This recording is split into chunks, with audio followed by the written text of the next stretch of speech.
Alors aujourd'hui, on a fait la transparence des indicateurs économiques depuis une quinzaine d'années à peu près. Ça fait une dizaine d'années qu'on fait la transparence sur les salaires, intégral, nominatif. Tout le monde a accès au salaire de tout le monde, y compris le mien, sur notre intranet, au mois le mois. Donc il y a des primes, des variables, des choses. C'est visible par tout le monde. Également les compléments de rémunération, que peuvent être les tickets restaurants, la mutuelle. Voilà, tout est accessible pour pouvoir avoir une vision éclairée de chacun. Dans les faits, personne ne regarde vraiment, puisque la transparence induit une sincérité qui fait qu'on n'a pas besoin d'aller voir. Si, on va voir à l'embauche, généralement, par curiosité de se dire, est-ce que ce qu'on m'a dit à l'entretien d'embauche est vrai? On va voir. Le salaire d'Edouard, on va voir. Et puis derrière, en fait, c'est plus un sujet. Puisque si c'est transparent, c'est que c'est sincère. Si c'est sincère, c'est que c'est cohérent. Si c'est cohérent, c'est qu'il y a une justice salariale. Donc en fait, tout ça est tiré un petit peu de manière naturelle. Et effectivement, 10 ans après, ça nous a permis d'arriver à l'autodétermination des salaires. Donc un niveau de maturité tel sur quel est mon niveau de contribution à l'entreprise, quand je définis ma mission, mes clients internes, mes objectifs, et comment les mesurer si je prends davantage de responsabilités. C'est ce qu'on appelle chez nous le poids du sac à dos.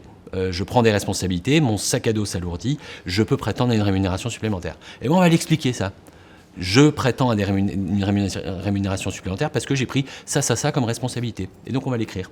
Et puis on va solliciter des avis dans l'entreprise. Les avis de collègues. Qu'est-ce que tu penses? Je pense m'augmenter de 200 € mensuels brut. Qu'en penses-tu? Et on va avoir un feedback désintéressé de l'autre, puisqu'il n'a rien à y gagner ou rien à y perdre, de nous donner son ressenti avec son prisme à lui.